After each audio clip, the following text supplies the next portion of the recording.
are you? And where are you going? What do you want?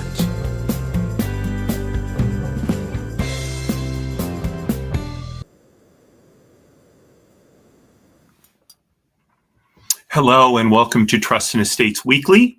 I'm your host, Kevin Bemmel, and we're here every Monday at 10 a.m. Pacific time to talk about all matters related to estate planning and trust and estate administration, both from the perspective of someone who needs to go through that process and for those professionals like me who help people go through that process. So this is our last show of our second season. 2024 is rapidly coming to a close, and we'll pick things up in January of 2025 for season 3 of our show. Got some great guests lined up already. So for this final episode, I'm going to talk about a way to increase the tax savings from charitable giving. Now, I came upon this idea based on an article in the Wall Street Journal by Laura Saunders. It was in the journal about a week and a half ago, and she talks about two devices, if you will, for increasing the tax savings while making charitable deductions. One is called a QCD, and the other is a DAF. Those are acronyms, obviously, for a qualified charitable distributions and a donor advised fund. So I'm going to talk about the QCD first. It's frankly the more interesting of the two, and then I'll talk briefly about the DAF, and then we'll take it from there. So, qualified charitable distributions. First of all, in order to take advantage of this, a saver has to be at least 70 and a half years old or older. All right, so not even I'm old as I am to take advantage of this technique. However, what it allows someone 70 and a half or older to do is to make charitable contributions from a traditional IRA account, and those charitable contributions, they owe no income taxes on the withdrawal of those funds. So if you recall from a previous episode, on a traditional IRAs are funded with pre-tax dollars, meaning when distributions are taken from an IRA, those distributions are taxable because tax on that money hasn't been paid previously.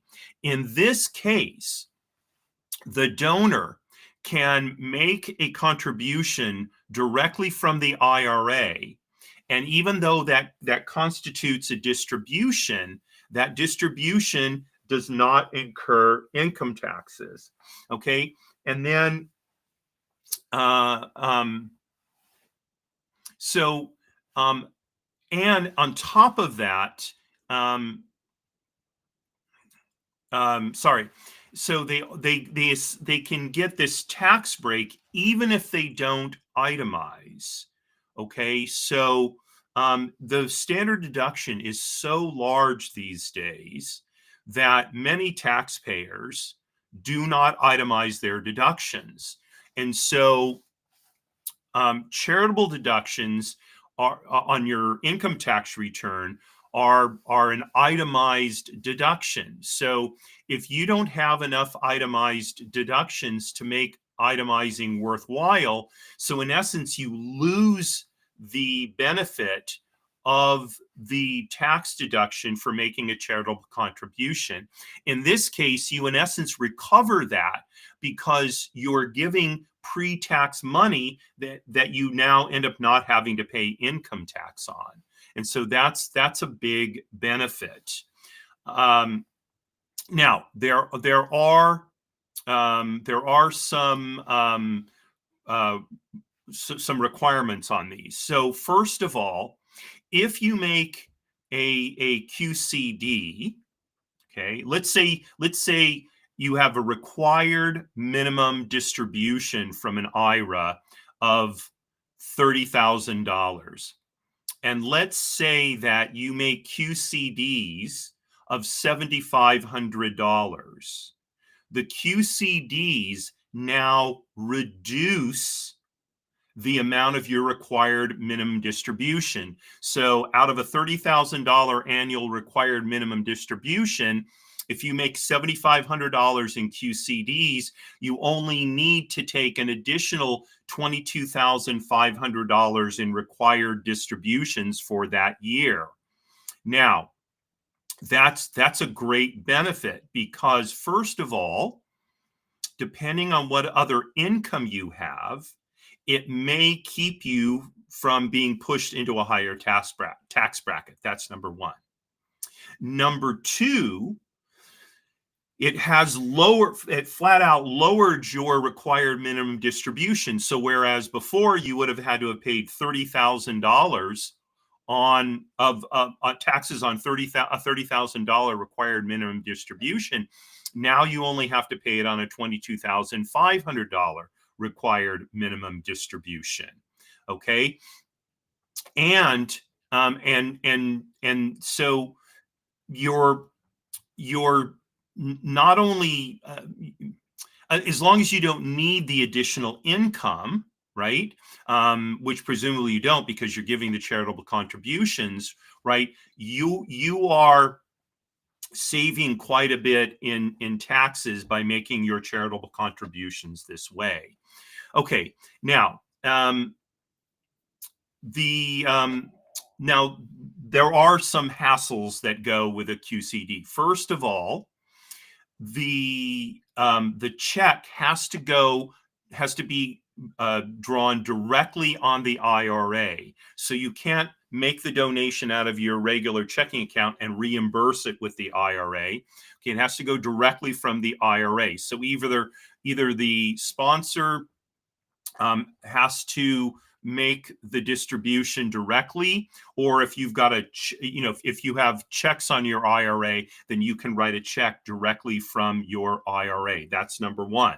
Number two, you do have to verify that not only does the charitable organization receive the check before year end, but that they cash it before year end. Now, by the way, I don't think it necessarily has to be a check per se. So, for example, you could do an electronic funds transfer, okay, but it's got to be directly from the IRA to the charity. So if you can set that up, okay, then you'll know as soon as it clears the charity's account, okay, it's been sent from the IRA, it's been received, and in essence cashed by the charity, and so you're good to go. Okay, also you need to receive proper acknowledgement of the gift. Okay, so now as a standard practice, charities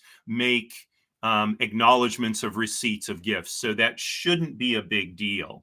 Okay, here's the other significant hassle, and that is most IRA sponsors do not break out QCDs as a separate category of a required minimum distribution. So you're going to have to keep track of that and make sure that your accountant is aware of that, okay, so that it all is set up. So when you get your 1099-R from the IRA sponsor, okay, it's just going to show what your distributions were for that tax year. Okay, so they're not required to break out the QCD. Now, maybe in the future they will be.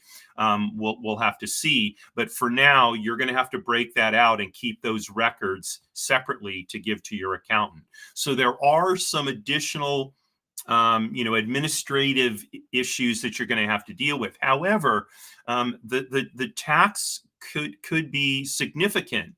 The tax savings could be significant. So, for example, shrinking the taxable portion of your required minimum distribution, it will lower your adjusted gross income.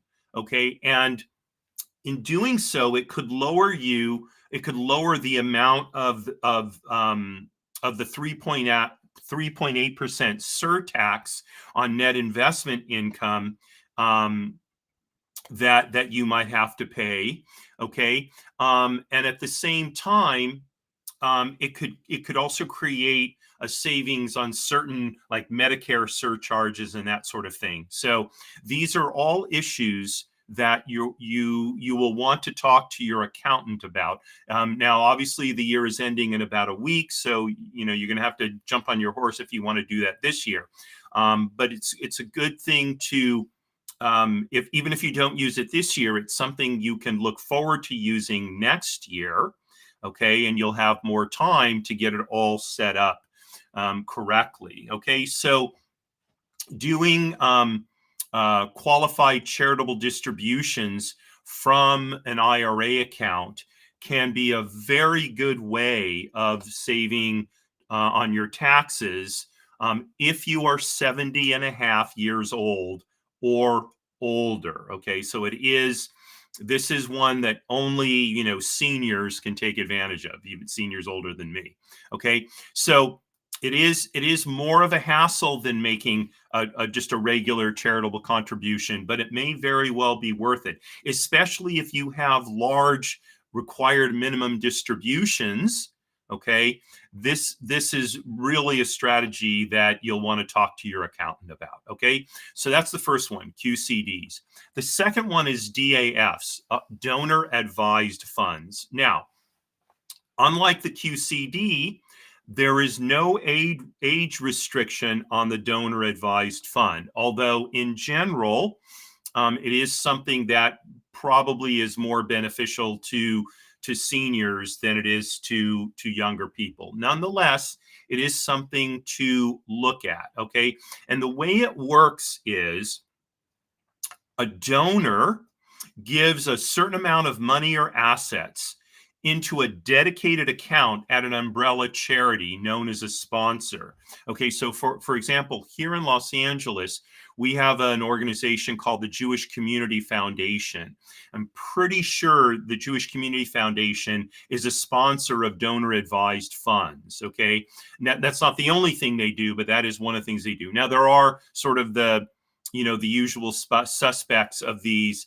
There's the Vanguards and the Fidelity and the Schwabs. They all offer this service, but oftentimes community foundations will be less expensive because they're operating on a nonprofit basis. Right? They're there to serve the community. So what you do is you donate the money or the assets into a dedicated account held by this sponsor. Okay, and then when you're ready, and you by the way, you don't have to make charitable donations in the same year you set up the DAF. You can wait a long time. Okay, but then when you're ready, you contact the sponsor and say, I want to give X amount of dollars to this particular charity, and they take care of all of it for you. Okay, so in other words, they write the check and all that stuff. It's all done. So once you've set up the DAF, all of your charitable giving is handled by the sponsor. Now, here's the thing. The sponsor has to approve the donation, but generally speaking, you're going to be donating to 501c3 nonprofit organizations, and so if that's the case, they're going to approve. Now, It's not discussed in the article, but I would, if there are some ideological issues, I would make sure that they're not going to be a problem before you set the DAF up with a particular sponsor, right? So if you have certain religious or political beliefs and you intend making some charitable contributions to organizations that support those beliefs, but your sponsor is a community foundation that perhaps is at odds with those beliefs, that could be a problem. So again, this is something to talk to your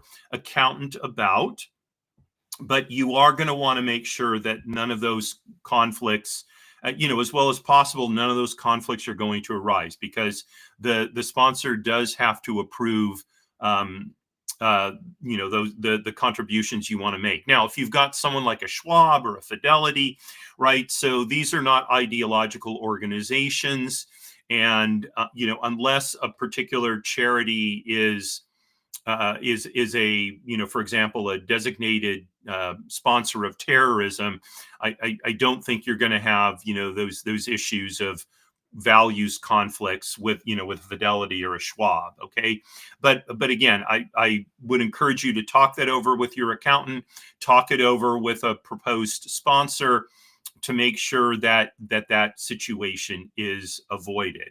Now, the sponsor handles all the paperwork. And so within a few minutes of talking to the sponsor, you can have all your charitable giving done for whatever, time period.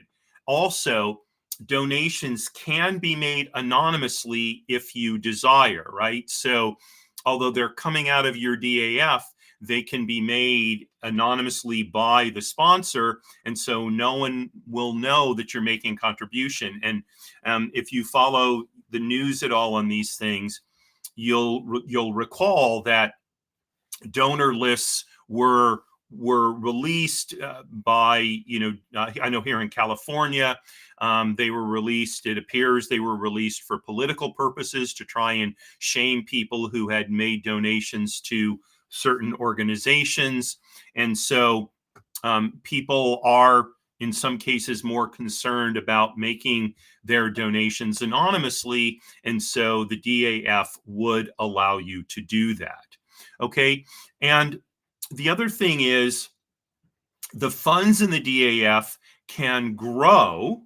Okay. So let's say you start a DAF next year, but you don't start making charitable contributions for 10 years. So in that 10-year, the funds are going to grow. Okay.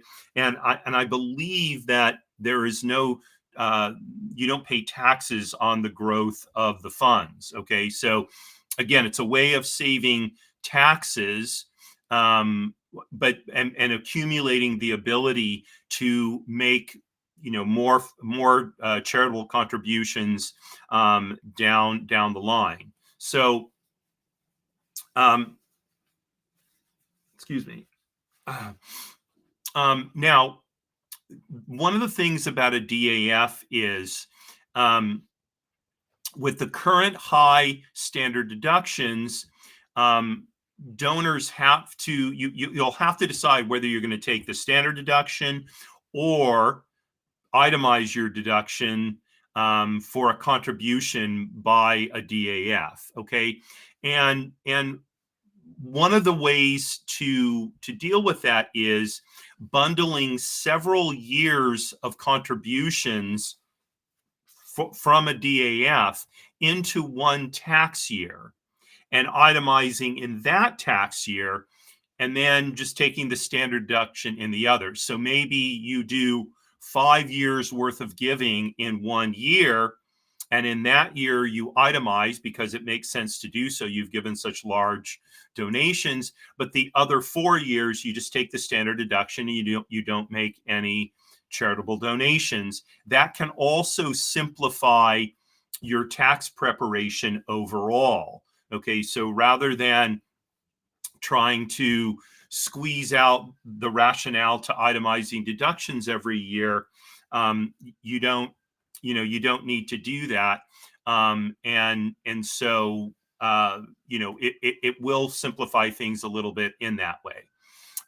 The other thing about a DAF is you can you can donate appreciated assets to the DAF, and you'll get the full market value without owing any capital gains taxes on the appreciation. So let's say you bought some stock for $10,000, and over the years it went up to $50,000. So you've got a $40,000, essentially a $40,000 long-term capital gain. Okay.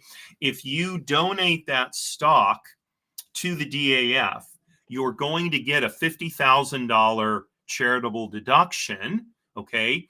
But you're not going to be paying taxes, capital gains taxes on that $40,000 long-term capital gain. Okay. So again, it is a way to be more efficient in your tax savings. Okay. Now, the donations of appreciated assets are restricted to 30% of your adjusted gross income. But again, these are details that you'll want to talk to your accountant about if you are considering this. So, everybody's situation is different. And so I'm here just to pass along to you some information for you to have to talk about these concepts with your accountant and see, will this work out better for me if I want to make charitable contributions? Will this work out better for me from a tax standpoint, even though it may involve a little bit more work, at least a little bit more upfront work in the case of the DAF, and in the case of the QCD, a little bit more work just overall. Okay, so short show today as we come into the end of 2024. A couple of ideas on how you can save taxes and still do your charitable giving.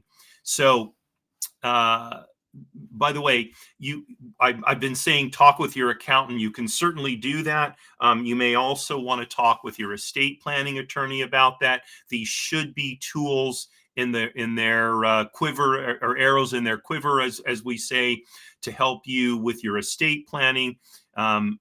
Many estate planning attorneys will ask you about your desire to give charitable contributions. In fact, I was just I used to work with an attorney here in LA by the name of Alan Cuttrow, and I was I came across his name in my list. And I said, oh, I got to get back in touch with Alan, and I was looking him up on his firm's website. He's with Mitchell Silberberg, and it mentions in his bio that one of the things Alan really focuses on is charitable giving.